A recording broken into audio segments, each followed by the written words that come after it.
ஆண்டவராகிய இயேசு கிறிஸ்துவின் அன்பான நாமத்திலே இந்த ஆராதனை ஆண்டவர் கரத்திலே நாம் ஒப்பு கொடுத்து நாம் ஜெபம் பண்ணுவோம்.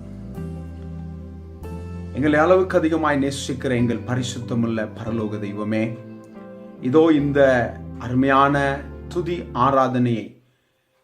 ஆராதனையை விரும்புகிற பரலோக தேவனிடத்திலே ஒப்பு கொடுத்து ஜெபிக்கிறோம். வெளிப்படுத்தின விசேஷம் 4வது அதிகாரத்திலே 4 ஜீவன்கள், 24 மூப்பர்கள், கோடான கோடி தூதர்கள் உம்மை போற்றி பாடி சதா காலங்களுக்கும் உயிரோடு இருக்கிறவர் பரிசுத்தர் பரிசுத்தர் என்று வாழ்த்தி கொண்டிருக்கிறார்கள்.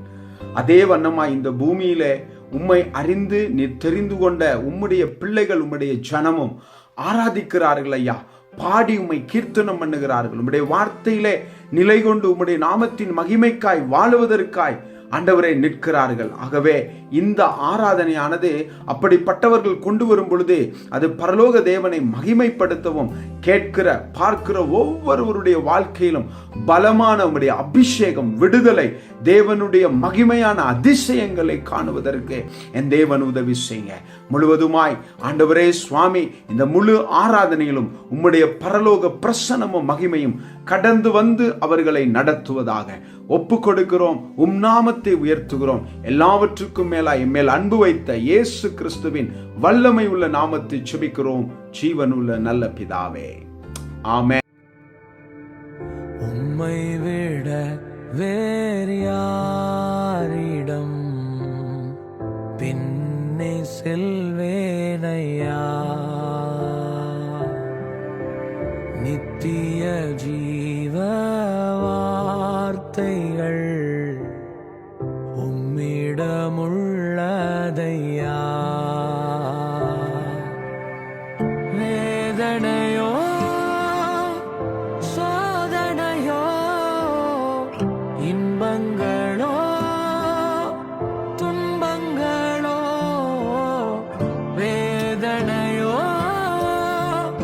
சோதனையோ இன்பங்களோ துன்பங்களோ, எதுவும் பிரிக்காதையா. இயேசுவின் அன்பை விட்டு எதுவும் பிரிக்காதையா. இயேசுவின் அன்பை விட்டு ஆராதனை ஆராதனை, ஆவியோடு ஆராதிக்கிறோ. ஆராதனை ஆராதனை, உண்மையோடு ஆராதிக்கிறோ.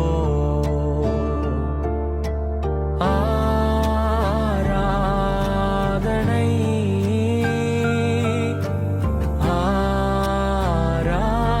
ஆராதனை ஆராதனை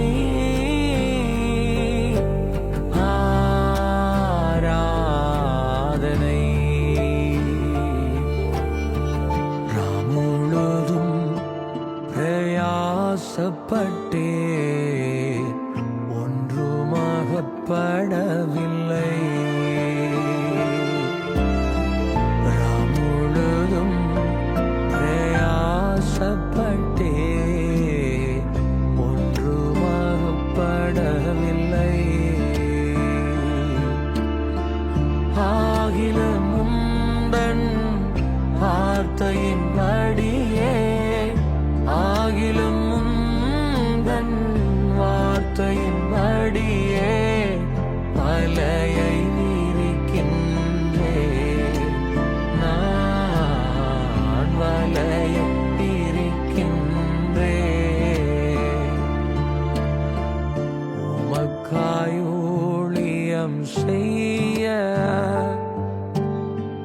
தினமும் வாஞ்சிக்கிறேன்.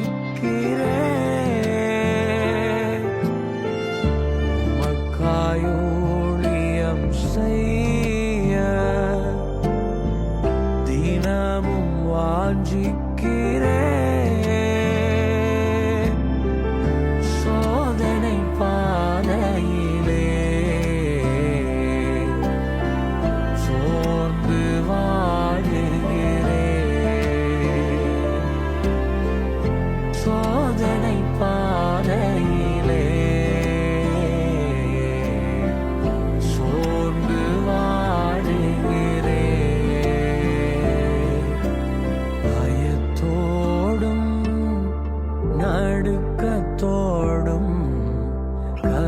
கர்த்தாவே நான் ஜெபிக்கணுமே. பயத்தோடு நடுக்கத்தோடு கர்த்தாவே நான் ஜெபிக்கணுமே. உம் பாதத்தில் நான் ஜெபிக்கும் போது அபிஷேகம் இறங்கணுமே. ஐயா உம் பாதத்தில் நான் ஜெபிக்கும் போது அபிஷேகம் இறங்கணுமே. நீர் பரிசுத்தர் பரிசுத்தர் பரிசுத்தர் எங்கள் பரலோக ராஜாவே. இந்த வானம் பூமி உள்ளோர் யாவும் இந்த நாமத்தை உயர்த்தட்டுமே. நீர் பரிசுத்தர் பரிசுத்தர் பரிசுத்தர் எங்கள் பரலோக ராஜாவே. இந்த வானம் பூமி உள்ளோர் யாவும் இந்த நாமத்தை உயர்த்தட்டுமே. உமது கோபத்தால் பூமி உருகி நதியாயோடுகின்றதே.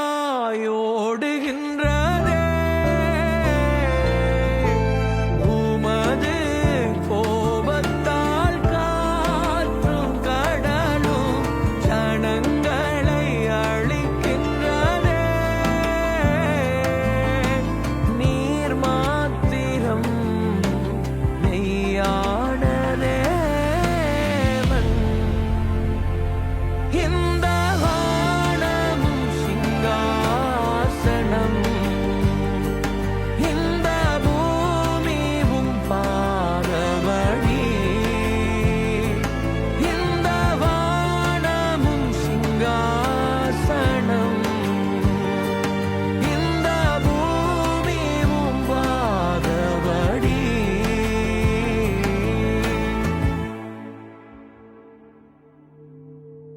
என்னிலே ஒன்றும் இல்லையா, எல்லாம் உங்க கிருபையா.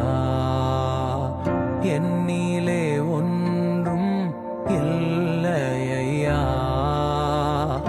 எல்லாம் உந்தன் கிருபையா. உங்க கிருபை நான் என்ன வாழ வைக்குது. உங்க கிருபை தான் என்ன பாட வைக்குது.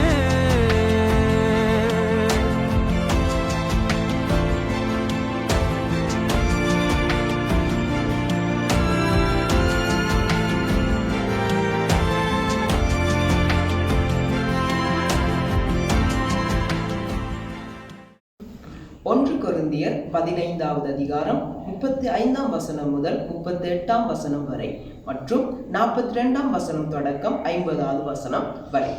ஆகிலும் மரித்தோர் எப்படி எழுந்திருப்பார்கள்? எப்படிப்பட்ட சரீரத்தோடு வருவார்கள் என்று ஒருவன் சொல்வானாகில், புத்தியினனே, நீ விதைக்கிற விதை செத்தால் ஒழிய உயிர்ப்பிக்கப்பட மாட்டாதே. நீ விதைக்கிற போது இனி உண்டாகும் மேனியை விதையாமல் கோதுமை அல்லது மற்றொரு தானியத்தினுடைய வெறும் விதையே விதைக்கிறாய். அதற்கு தேவன் தமது சித்தத்தின்படியே மேனியை கொடுக்கிறார். விதை வகைகள் ஒவ்வொன்றுக்கும் அதற்கேற்ற மேனியை கொடுக்கிறார். மரித்தோரின் உயிர்த்தெழுதலும் அப்படியே இருக்கும். அழிவுள்ளதாய் விதைக்கப்படும், அழிவில்லாததாய் எழுந்திருக்கும். கனவீனமுள்ளதாய் விதைக்கப்படும், மகிமையுள்ளதாய் எழுந்திருக்கும். பலவீனமுள்ளதாய் விதைக்கப்படும், பலமுள்ளதாய் எழுந்திருக்கும். ஜென்ம சரீரம் விதைக்கப்படும், ஆவிக்குரிய சரீரம் எழுந்திருக்கும். ஜென்ம சரீரம் உண்டு, ஆவிக்குரிய சரீரம் உண்டு. அந்தபடியே முந்தின மனுஷனாகிய ஆதாம் ஜீவாத்மாவானார் என்று எழுதியிருக்கிறது. பிந்தின ஆதாம் உயிர்ப்பிக்கிற ஆவியானார். ஆகிலும் ஆவிக்குரிய சரீரம் முந்தினதல்ல, ஜென்ம சரீரமே முந்தினது. ஆவிக்குரிய சரீரம் பிந்தினது. முந்தின மனுஷன் பூமியிலிருந்து உண்டான மண்ணானவன், இரண்டாம் மனுஷன் வானத்திலிருந்து வந்த கர்த்தர். மண்ணானவன் எப்படிப்பட்டவனோ மண்ணானவர்களும் அப்படிப்பட்டவர்களே. வானத்துக்குரியவர் எப்படிப்பட்டவரோ வானத்துக்குரியவர்களும் அப்படிப்பட்டவர்களே. மேலும் மண்ணானவருடைய சாயலை நாம் அணிந்திருக்கிறது போல வானவருடைய சாயலையும் அணிந்து கொள்வோம். சகோதரரே, நான் சொல்லுகிறது என்னவெனில், மாம்சமும் இரத்தமும் தேவனுடைய ராஜ்யத்தை சுதந்திரிக்க மாட்டாது. அழிவுள்ளது அழியாமை சுதந்திரிப்பதும் இல்லை.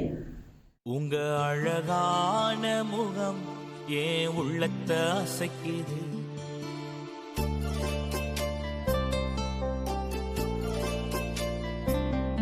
உங்க அழகான குரல் என்ன தூக்கி நடத்துது.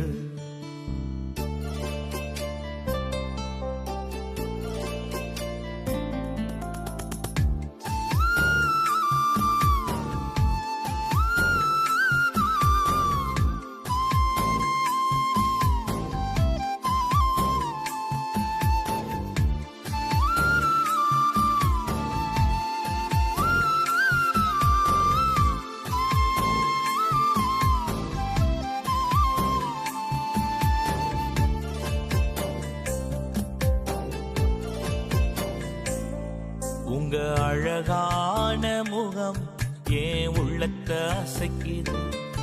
உங்க அழகான குரல் என்ன தூக்கி நடத்துது. உங்க அழகான முகம் ஏன் உள்ளத்தை அசைக்குது. உங்க அழகான குரல் என்ன தூக்கி நடத்துது. நான் நம்புறேன், இன்னும் நம்புவேன். நம்பிக்கையே நீங்கதான். நான் நம்புறேன், இன்னும் நம்புவேன். என் நம்பிக்கையே இயேசு நீங்கதான். உங்க அழகான முகம் ஏன் உள்ளத்தை அசைக்குது. உங்க அழகான குரல் என்ன தூக்கி நடத்துது.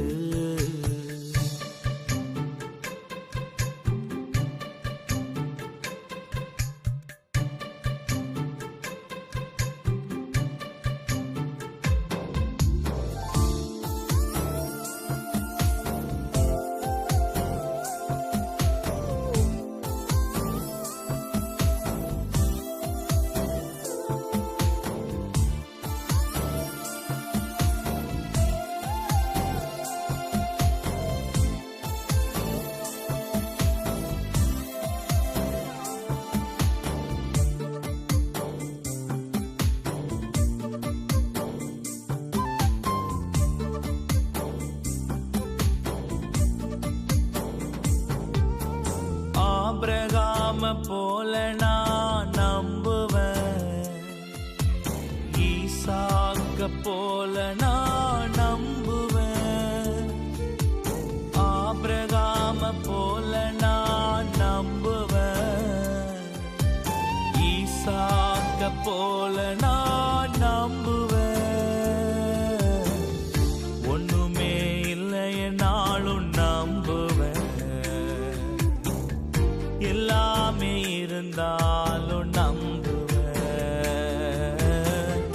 ஒண்ணுமே இல்லை நாளும் நம்புவேன். எல்லாமே இருந்தாலும் நம்புவேன். நான் நம்புறேன்,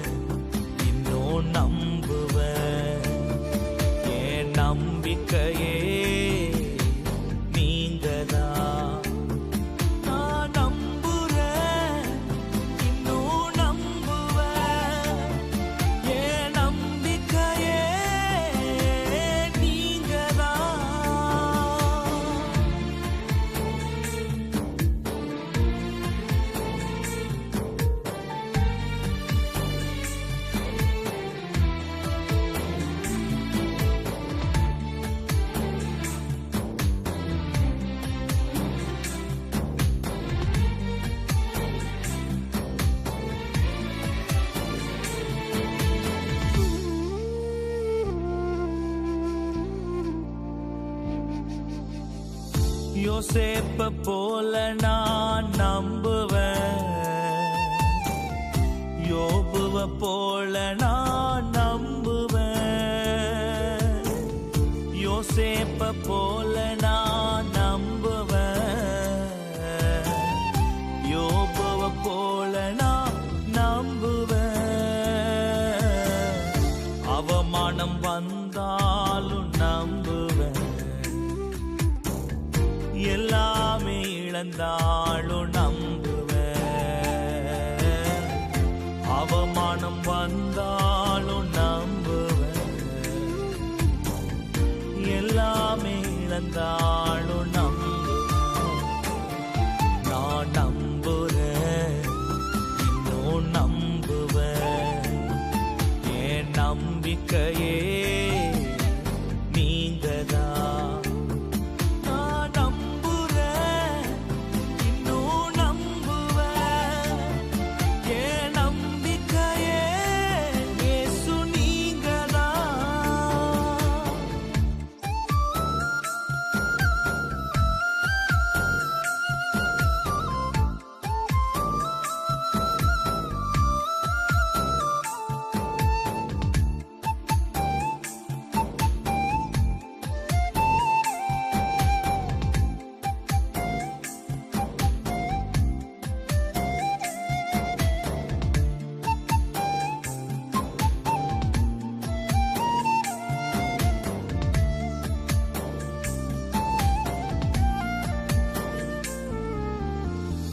அண்ணால போல நான் நம்புவேன், ரூத்த போல நான் நம்புவேன், அண்ணால போல நான் நம்புவேன், ரூத்த போல நான் நம்புவேன், பிறர் என்னை தூற்றினாலும் நம்புவேன், நேசித்தோர் விலகினாலும் நம்புவேன், பிறர் என்னை தூற்றினாலும் நம்புவேன், நேசித்தோர் விலகினாலும் நம்புவேன், இயேசுவே உங்களைத்தானே நம்புவேன், நான் நம்புறேன், இன்னும் நம்புவேன், என் நம்பிக்கையே நீங்கதான். நான் நம்புறேன், இன்னும் நம்புவேன், என் நம்பிக்கையே நீங்கதான். உங்க அழகான முகம் என் உள்ளத்தை அசைக்குது, உங்க அழகான குரல் என்ன தூக்கி நடத்துது, உங்க அழகான முகம் என் உள்ளத்தை அசைக்குது, உங்க அழகான குரல் என்ன தூக்கி நடத்துது, நான் நம்புறேன், இன்னும் நம்புவேன், என் நம்பிக்கையே நீங்கதான்.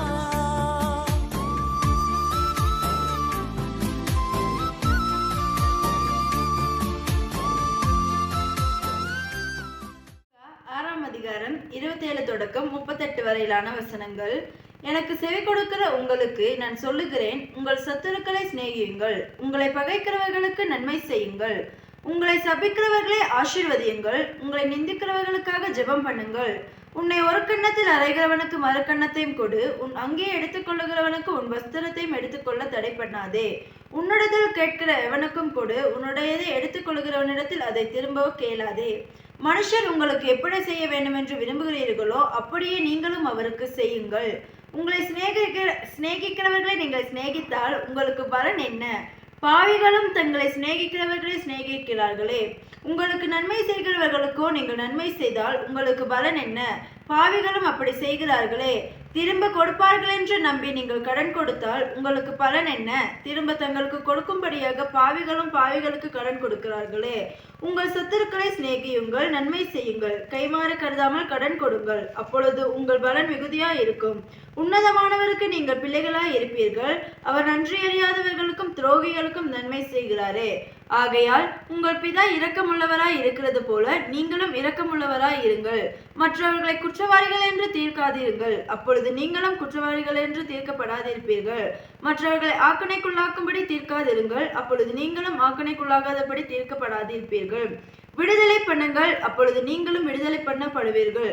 கொடுங்கள், அப்பொழுது உங்களுக்கு கொடுக்கப்படும். அமுக்கி குலுக்கி சரிந்து விழும்படிக்கு நன்றாய் அளந்து உங்கள் மடியிலே போடுவார்கள். நீங்கள் எந்த அளவினால் அளக்கிறீர்களோ அந்த அளவினால் உங்களுக்கும் அளக்கப்படும் என்றார். ஆமென்.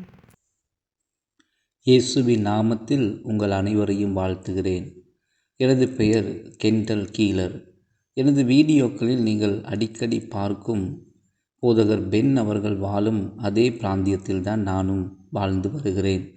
இன்று உங்களுடன் கர்த்தருடைய வார்த்தையை பகிர்ந்து கொள்வதை பெரும் பாக்கியமாகவும் கனமாகவும் எண்ணுகிறேன்.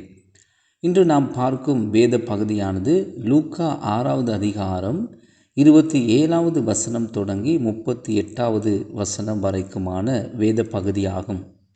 இந்த சந்தர்ப்பத்திலே நாம் ஒரு சில வசனங்களை மாத்திரமே பார்க்க போகின்றோம். நாம் பார்க்க போகும் இந்த வசனங்கள் இயேசு பேசிய ஒரு பிரசங்கத்தின் நடுவிலிருந்து வருகின்ற வசனங்களாக காணப்படுகின்றது. அவர் இந்த பிரசங்கத்தை ஒன்றுக்கு மேற்பட்ட பலமுறை பிரசங்கித்திருக்கலாம். அவருடைய சீஷர்கள் அவர் சொன்னதை நினைவில் வைத்து கொண்டு தலைமுறையாக அந்த செய்தியை அல்லது அந்த சத்தியத்தை கடத்தினார்கள். இன்றும் இயேசு கிறிஸ்துவின் இந்த அருமையான வார்த்தைகள் நமக்கு முன் இருப்பது எத்தனை மகிழ்ச்சிக்குரிய ஒரு காரியமாக இருக்கிறது என்று பாருங்கள். நான் 27வது வசனத்திலிருந்து தொடங்க விரும்புகிறேன். அந்த வசனம் இப்படியாக கூறுகிறது: எனக்கு செவி கொடுக்கிற உங்களுக்கு நான் சொல்லுகிறேன் என்பதாக அந்த வசனம் ஆரம்பிக்கிறது. இயேசு நமக்கு கொடுக்கும் மிகப்பெரிய சவால் இதுதான். நாம் அவர் சொல்லுவதை கேட்க விருப்பமாக இருக்கின்றோமா என்கின்ற சவால். சில நேரங்களில் சில விஷயங்களில் இப்படித்தான் நாம் இருக்க வேண்டும், அல்லது நாம் கேட்க விரும்புகிற காரியம் இதுதான், இப்படித்தான் நடக்க வேண்டும் என்று நமக்கென்று சில சொந்த கருத்துக்கள் சில காரியங்களை குறித்து இருக்கலாம். ஆனால் இயேசு பேசும்போது அவர் நமக்கு இன்று என்ன சொல்லுகிறார், எதை செய்யும்படி கேட்கின்றார் என்பதை நாம் கேட்டு அதன்படி செய்ய தயாராக இருக்க வேண்டும். பின்னர் அவர் இவ்வாறு கூறுகிறார். இங்கே அது சொல்லும் காரியமானது மிகவும் விசித்திரமான ஒரு விடயமாக காணப்படுகிறது. அவருக்கு செவி கொடுத்து கொண்டிருந்த அனைவருக்கும் அவர் தன் உபதேசத்துக்கூடாக ஒரு சவாலை முன்வைக்கின்றார். நமக்குள்ளே எதிர்வினையான ஒரு பிரதியுத்தரத்தை ஏற்படுத்தக்கூடிய சில அறிக்கைகளை இயேசு வெளியிடுவதை நாங்கள் பார்க்கிறோம். அது எந்த அளவுக்கு சரியானது என்று தெரியவில்லை. ஆனால் அவர் கூறுகின்றார், உங்கள் சத்துருக்களை சிநேகியுங்கள். சத்துருக்களை சிநேகிப்பதா? என்ன ஆண்டவரே நீர் சொல்லுகிறேன்? பாருங்கள், இயேசு தொடர்ந்தும் அவர்களுக்கு போதித்து உங்களை பகைக்கிறவர்களுக்கு நன்மை செய்யுங்கள் என்றார். மீண்டும் ஒரு அதிர்ச்சியூட்டும் ஒரு அறிக்கையை முன்வைக்கிறார். உங்களை சபிக்கிறவர்களை ஆசீர்வதியுங்கள், உங்களை நிந்திக்கிறவர்களுக்காக ஜெபம் பண்ணுங்கள் என்று இயேசு சொல்லுகிறார். யாராவது உங்களை ஒரு கன்னத்தில் அறைந்தால் மறு கன்னத்தையும் கொடுங்கள். உன் அங்கியை எடுத்துக்கொள்கிறவனுக்கு உன் வஸ்திரத்தையும் எடுத்துக்கொள்ள நீ தடை பண்ணாதே. உன்னிடத்தில் கேட்கிற எவனுக்கும் கொடு. உன்னுடையதை எடுத்துக்கொள்ளுகிறவனிடத்தில் அதை திரும்பவும் கேளாதே. உன்னிடத்தில் இருக்கிறது பறிக்கப்படும் போது அவற்றை திரும்ப நீ பெற முயற்சி பண்ணாதே என்று இயேசு கூறுகிறார். இவைகள் எத்தனை புரட்சிகரமான தீவிரமான அறிக்கைகள் என்று பாருங்கள். சில நேரங்களில் இது போன்ற காரியங்களை நாம் படிக்கும் போது அல்லது இயேசு கூறிய இந்த விஷயங்களை பற்றி நாம் சிந்திக்கும் போது இயேசு ஒரு படிப்படியான செயல்முறையை காண்பித்து கொடுப்பது போல நமக்கு தோன்றலாம். அதாவது இது நடக்கும்போது இப்படி செய்ய வேண்டும், அது நடக்கும்போது அப்படி செய்ய வேண்டும் என்று அந்தந்த சூழ்நிலையிலே எப்படி செய்ய வேண்டும் என்று படிப்படியாக அவர் போதிப்பதை போல நமக்கு இது தெரியலாம். ஒருவேளை நீங்கள் சொல்லலாம், யாரும் என்னுடைய மேலங்கி என்னிடத்தில் இதுவரை கேட்டதில்லை, ஆகவே இந்த வசனத்தில் சொல்லப்பட்ட காரியம் எனக்கு சம்பந்தம் இல்லை என்று சில நேரம் நீங்கள் அப்படி தட்டி கழிக்கலாம். அல்லது இயேசு என்ன சொல்லுகிறார் என்பதை சில நேரம் நமக்கு புரிந்து கொள்ள முடியாமல் இருக்கலாம். உண்மையிலே இயேசு அப்படிப்பட்ட ஒரு நோக்கத்தோடு இங்கே கூறவில்லை. நாம் படிப்படியாக படிக்க நமக்கு ஒரு பட்டியலை இயேசு இங்கே உருவாக்கி கொடுக்கவில்லை. அவரது கற்பித்தல் மற்றும் விளக்கப்படுத்தல் என்பன மிகவும் புரட்சிகரமான அறிக்கைகளாக காணப்பட்டது. அது ஒரு படம் போல அல்லது ஒரு சித்திரம் போலவோ அல்லது ஒரு கதையை நடித்து காட்டுவது போலவோ இருக்கிறது என்று நாம் சில நேரம் நினைக்கலாம். இயேசு வாழ்ந்த அந்த காலங்களில் ஒரு ரோம படைவீரன் ஒரு யூதனை பார்த்து, ஏய், எனக்கு உன் மேலங்கி வேண்டும், அல்லது நான் சொல்வதை நீ போய் செய் என்று கட்டளையிடும் போது அந்த வார்த்தையினுடைய பாரதூரம் எப்படிப்பட்டது என்பது அந்த காலத்திலே வாழ்ந்து கொண்டு இருந்தவர்களுக்கு, அதாவது அவரது போதகத்தை கேட்டுக்கொண்டிருந்த அந்த மக்களுக்கு அது நன்றாக புரிந்திருக்கும் என்று நான் நம்புகிறேன். போதகத்தை கேட்டுக்கொண்டிருந்த அந்த மக்கள், நான் இதற்கு எப்படி பதிலளிக்க வேண்டும், இதற்கு நான் எப்படிப்பட்ட உத்தரத்தை கொடுக்க வேண்டும் என்பதை தங்கள் மனதுக்குள்ளே சிந்தித்து கொண்டே கேட்டுக்கொண்டிருந்தார்கள். ஆனால் இயேசு தனது எல்லா அறிக்கைகளையும் 31வது வசனத்திலே மிகவும் சுருக்கமாக சாராம்சப்படுத்தி கூறுவதை பார்க்கிறோம். அவைகளுக்கூடாக அவர் சொல்ல முயற்சித்த காரியம் என்னவென்றால், மற்றவர்கள் உங்களுக்கு எதை செய்ய வேண்டும் என்று நீங்கள் விரும்புகிறீர்களோ அதையே நீங்கள் அவர்களுக்கும் செய்யுங்கள் என்றார். இந்த வசனத்துக்கூடாக அல்லது இந்த அறிக்கை கூடாக நாம் இயேசுவின் கருத்தை புரிந்து கொள்கின்றோம். நாம் மற்றவர்களிடம் நடந்து கொள்ளும் விதமும், நாம் நம்முடைய எதிரிகளை பார்க்கும் விதமும், நம்மை எதிரியாக நினைப்பவர்கள் நம்மை எப்படி நடத்த வேண்டும், நம்மை எப்படியாக நம்ப வேண்டும் என்று விரும்புகிறோமோ அதே விதமாக நாமும் அவர்களை நடத்த வேண்டும் என்ற உண்மையை அவர் நமக்கு உணர்த்த முயற்சித்தார். இது ஒரு சக்தி வாய்ந்த ஒரு கொள்கையாக, ஒரு கோட்பாடாக காணப்படுகிறது. சிலர் இதை பொன்னான கோட்பாடுகள் என்று அழைக்கின்றார்கள். இது விலை மதிப்பற்ற மிக பெருமதியான ஒன்றாக காணப்படுகின்றது. மற்றவர்கள் உங்களுக்கு எதை செய்ய வேண்டும் என்று நீங்கள் விரும்புகின்றீர்களோ அதையே நீங்களும் அவர்களுக்கு செய்ய வேண்டும். இந்த விஷயத்தை நீங்கள் ஞாபகத்திலே வைத்து கொள்ள வேண்டும். பின்னர் அவர் தொடர்ந்து தன்னுடைய போதகத்தை அங்கே போதிக்கும் போது சில சமயங்களில் ஒரு நல்ல பெயரை வாங்கிக் கொள்வதற்காக நாம் எப்படியெல்லாம் முயற்சிக்கிறோம் என்பதை பற்றியும் இயேசு அங்கே தொடர்ந்து பேச ஆரம்பிக்கின்றார். நாம் நல்லவர்களைப் போல நம்மை காண்பிக்க முயற்சிக்கிறோம். ஆனால் இயேசு 32ஆம் வசனம் தொடங்கி 34 வரையிலான வசனங்களில் இதை பற்றி மிக தெளிவாக கூறுவதை நாங்கள் பார்க்கின்றோம்.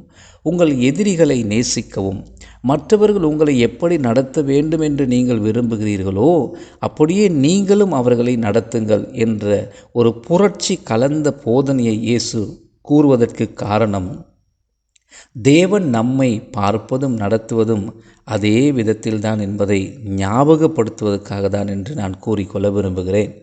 கர்த்தர் நம்மை நடத்தும் விதமும் இப்படிதான். 35வது 36வது வசனங்களில் இயேசு இதே காரியத்தை மீண்டும் ஒரு முறை கூறுகிறார். அவர் மீண்டும் கூறி வலியுறுத்துகின்ற காரியம் என்னவென்றால், உங்கள் சத்துருக்களை சிநேகியுங்கள், அவர்களுக்கு நன்மை செய்யுங்கள் என்ற காரியம்தான். பின்பதாக அவர் காண்பிக்கும் உருவகம், நாம் கைமாறு கருதாமல் அவர்களுக்கு கடன் கொடுக்க வேண்டும் என்கின்ற காரியம். அப்போது பரலோகத்தில் உங்கள் பலன் மிக பெரியதாக இருக்கும், நீங்கள் உன்னதமானவருக்கு பிள்ளைகளாக இருப்பீர்கள் என்று இயேசு கூறுவதை நாங்கள் பார்க்கிறோம்.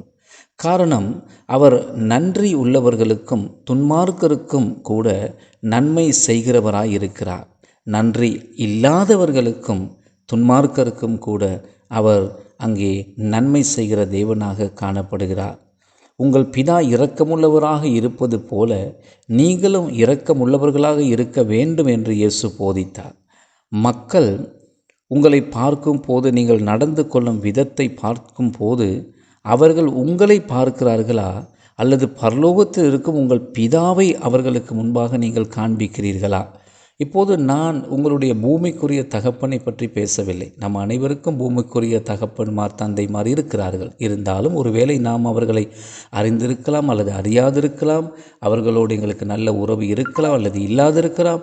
ஆனால் நாம் செய்யும் ஒரு சில காரியங்கள் நம்முடைய பூமிக்குரிய தகப்பனை நினைவூட்டும் கிரியைகளாக இருக்கிறது. உதாரணத்துக்கு, எனது தகப்பன் எப்போதும் காரியங்களை சரி செய்கிறவராக, உடைந்த பொருட்களை சரி செய்து அதை உருவாக்குகிறவராக, அத்தகைய காரியங்களில் கொஞ்சம் திறமை உள்ள ஒருவராக காணப்படுவதுண்டு. அவர் எப்போதும் தொழில்நுட்பத்தில் சிறந்தவராக காணப்படுவார். இயந்திரங்களை பழுது பார்த்தல், ஒரு கார் உடைந்து விட்டால் அதை எப்படி சரி செய்வது போன்ற விடயங்களில் அவர் மிகவும் சிறந்து விளங்குகிற ஒருவராக இருக்கிறார். உடைந்த காரியங்களை எப்படியாவது சரி செய்து அதை சரி செய்வதற்கான புது தீர்மானங்களை அவர் அங்கே புத்தாக்கமுள்ள முயற்சிகளை அவர் கண்டறியக்கூடிய ஒரு ஆக்கப்பூர்வமான ஒரு திறமை கொண்டவராக அவர் இருக்கிறார். பல ஆண்டுகளாக அவரை பார்த்து அவர் செய்வதை பார்த்து நானும் அவரைப் போலவே காரியங்களை சரி செய்ய கற்றுக்கொண்டேன். சில நேரங்களில் என்னை பார்க்கின்ற மக்கள் ஒருவேளை, நீயும் உன் அப்பாவை போலவே தான் ஆக்கப்பூர்வமான தீர்வுகளை கொடுக்கிறாய், உடைந்த காரியத்தையெல்லாம் எப்படியாவது சரி செய்கிறாய் என்று என்னை பார்த்து மக்கள் சொல்லக்கூடும். ஆனால் இந்த வசனங்கள் வெறுமனே ஒரு மோட்டார் சைக்கிளை அல்லது ஒரு காரை அல்லது ஒரு உடைந்த வீட்டை சரி செய்வது என்பதை பற்றி மட்டும் பேசவில்லை. இந்த வசனங்கள் நம்முடைய வாழ்வின் உறவுகளை குறித்து பேசுகிறது. பூமிக்குரிய நமது தந்தையைப் போல செயல்படுகிறோம் என்று மக்கள் நம்மை பார்த்து சொல்லுவதை பற்றி அல்ல இந்த வசனம் குறிப்பிடுகிறது. மக்கள் நம்முடைய கிரியைகளை பார்த்து நமது பரலோக தகப்பனை நமக்கூடாக அவர்கள் பார்க்க வேண்டும் என்பதை தான் இந்த வசனம் நமக்கு காண்பித்து கொடுக்கின்றது. பாருங்கள், கெண்டல் ஒரு தேவனுடைய பிள்ளையாக எப்படி செயல்படுகிறார் என்று மக்கள் என்னை பார்த்து கூற வேண்டும். அதுவே நம்முடைய ஆசையாக, ஜெபமாக இருக்க வேண்டும். மக்கள் நம்மை பார்க்கும் போது அவர்களுக்கு முன்பாக நாம் தேவனை சித்தரிக்கும் ஒரு படத்தை போல, ஒரு உதாரணமாக அல்லது ஒரு முன்மாதிரியாக அவர்கள் முன்பதாக நம்முடைய வாழ்க்கை எப்பொழுது இருக்க வேண்டும். அவர் இன்னும் சில உருவகங்களை, இன்னும் சில கோட்பாடுகளை கற்றுக் கொடுப்பதை நாங்கள் இங்கே பார்க்கிறோம். 37 மற்றும் 38வது வசனங்களில் நாம் அங்கே எப்படி இருக்க வேண்டும், மற்றவர்களை நாம் குற்றவாளிகளாக தீர்க்காதிருப்பது எப்படி என்பதை குறித்து இயேசு பேசுகிறார். அப்பொழுது நீங்களும் குற்றவாளிகளாக தீர்க்கப்படுவீர்கள். நீங்கள் மற்றவர்களை ஆக்கினைக்குள்ளாக தீர்த்தால் நீங்களும் ஆக்கினைக்குள்ளாக தீர்க்கப்படுவீர்கள் என்பதை இயேசு காண்பித்து கொடுக்கிறார். நியாய தீர்ப்பதும் ஆக்கினைக்குள்ளாக தீர்ப்பதும் மனிதனுடைய வேலை கிடையாது, அது கர்த்தருடைய வேலையாக காணப்படுகிறது. இவற்றுக்கூடாக நீதியை வலியுறுத்த தேவை கிடையாது என்று இயேசு ஒருபோதும் சொல்ல வரவில்லை. ஆனால் தவறான விஷயங்களை நாங்கள் சரி செய்ய போவது அவசியமில்லை என்பதை இயேசு காண்பித்து கொடுக்கிறார். உங்கள் வாழ்க்கையிலும் எந்த எல்லைகளும் இல்லாமல் இருக்கலாம். எல்லோரும் உங்களை கொடூரமாக நடத்த நீங்கள் இடம் கொடுத்திருக்கலாம். நீங்கள் வெறுமனே சிரித்துவிட்டு அதை விட்டு இருக்கலாம். நாம் முழு வேதாகமத்தை படிக்கும் போது கர்த்தர் நீதியுள்ள தேவன் என்பதை நீங்கள் புரிந்து கொள்வீர்கள்.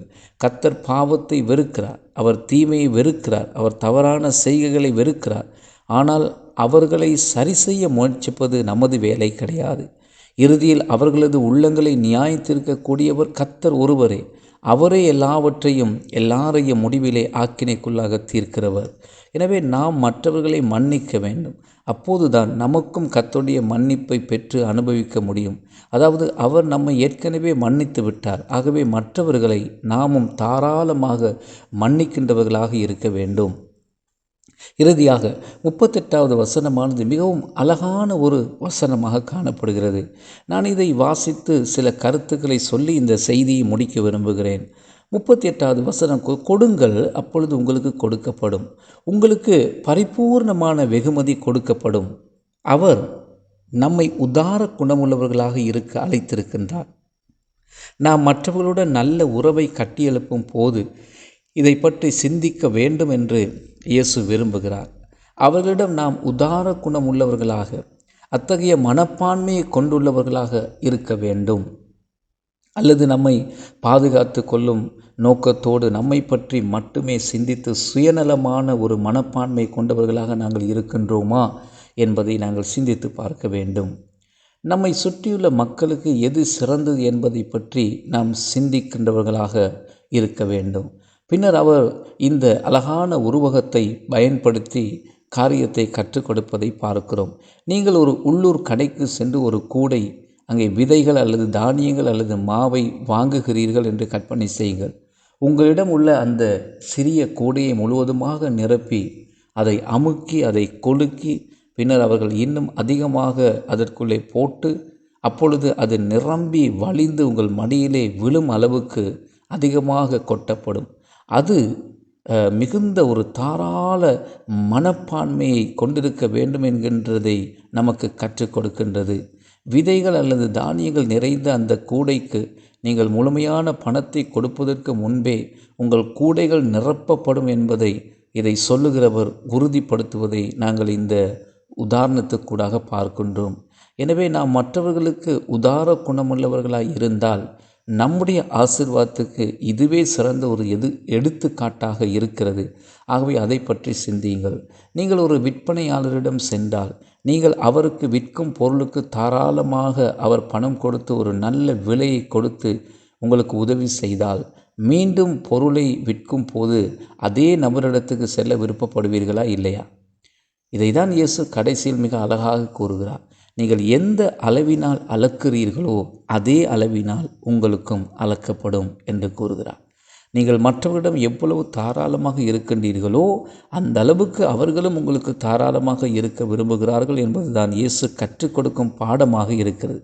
31வது வசனத்தில் உள்ள அந்த கொள்கைக்கு இது பொருத்தமான ஒரு கொள்கையாக கூட காணப்படுது. பாருங்கள், மனுஷர் உங்களுக்கு எதை செய்ய வேண்டும் என்று நீங்கள் விரும்புகிறீர்களோ அதை நீங்கள் அவர்களுக்கு செய்யுங்கள் என்று இயேசு சொன்ன அந்த சத்தியத்தோடு இந்த சத்தியம் அங்கே பொருந்துகின்றது என்று நாங்கள் பார்க்கிறோம். மேலும் 32 முதல் 34 வரையிலான வசனங்களை நாம் நினைவில் கொள்ள வேண்டும். அதாவது நாம் நம்மை நேசிப்பது போல பிறனை நேசிக்க வேண்டும். நாம் நமது வரையறைகளுக்கு அப்பால் சென்று பிறரை நேசிக்க தேவனால் அழைக்கப்பட்டிருக்கிறோம். ஏனென்றால் கர்த்தர் நம்மை நம் தகுதிக்கு ஏற்றால் போல் அல்ல, நம்முடைய தகுதிக்கு அப்பால் சென்று தம்முடைய அளவில்லாத அன்பினாலே தகுதியற்ற நம்மை கூட நேசித்திருக்கிறார். எனவே நம்மீது அன்பு வைத்து இரக்கத்துடன் நம்மை நடத்தி நம்மை மன்னித்து நமக்கு தாராளமாக தம்முடைய இரக்கத்தை காண்பித்த அந்த கர்த்தருக்கு நாம் இன்றைக்கு நன்றி சொல்வோம். மற்றவர்கள் நம்மை பார்க்கும் போது இவர்கள் சாதாரணமான மனுஷர் கிடையாது, இவர்கள் விசேஷித்த நபர்கள் என்று நம்மை பார்த்து சொல்லத்தக்க அளவுக்கு நாமும் வெளியிலே போய் மற்றவர்களுக்கு இந்த காரியங்களை செய்ய வேண்டும். அவர் உங்களுக்கு எப்படி சேவை செய்தாரோ அதே போல நீங்களும் போய் மற்றவர்களுக்கு சேவை செய்யும் போது கர்த்தர் தாமே தம்முடைய அளவற்ற ஆசீர்வாதத்தினாலே உங்களை நிச்சயமாய் ஆசீர்வதித்து நடத்துவாராக. ஆமேன், ஆமேன்.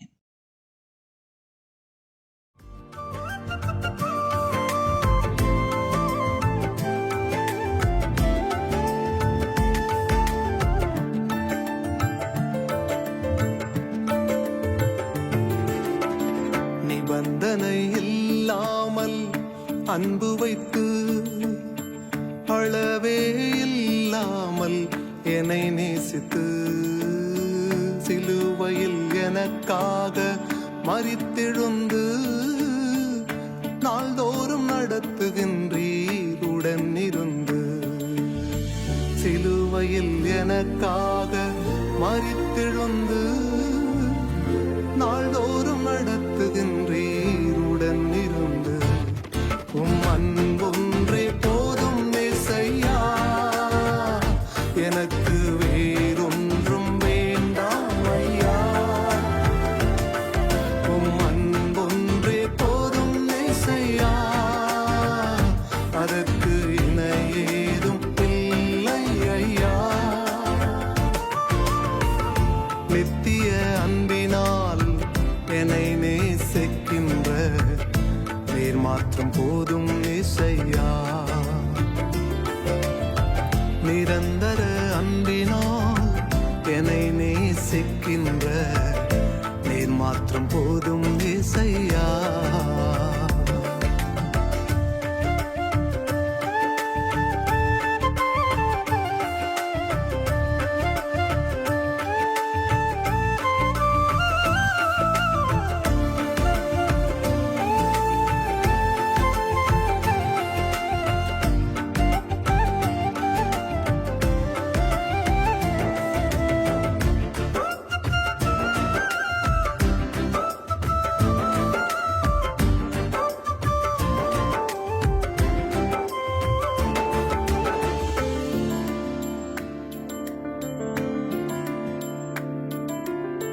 நான் திரும்பும் திசைகளெல்லாம் நல்லவராகவே இருக்கின்றீர். நான் திரும்பும் திசைகளெல்லாம் நல்லவராகவே இருக்கின்றீர். எப்பக்கமும் நெருக்கப்பட்டாலும் ஒடுங்கியே போகாமல் காக்கின்றீர். எப்பக்கமும் நெருக்கப்பட்டாலும் ஒடுங்கியே போகாமல் காக்கின்றீர். உம் அன்பொன்றே போதும் இயேசையா, எனக்கு வேறொன்றும் வேண்டாம் ஐயா. உம் அன்பொன்றே போதும் இயேசையா, அதற்கு இணை ஏதும் இல்லை ஐயா. நித்திய அன்பினால் என்னை நேசிக்கின்ற நீர் மாற்றம் போதும் இயேசையா.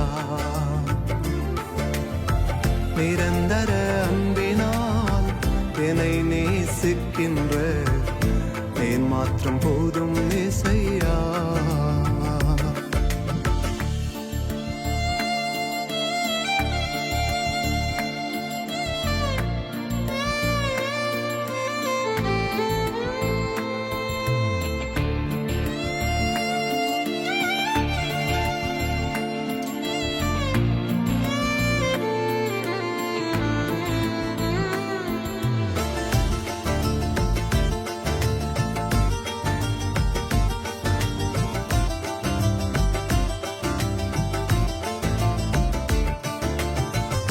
நான் பெற்ற நன்மைக்கெல்லாம் காரணரே, நித்தமும் நெஞ்சில் என்னை சுமப்பவரே.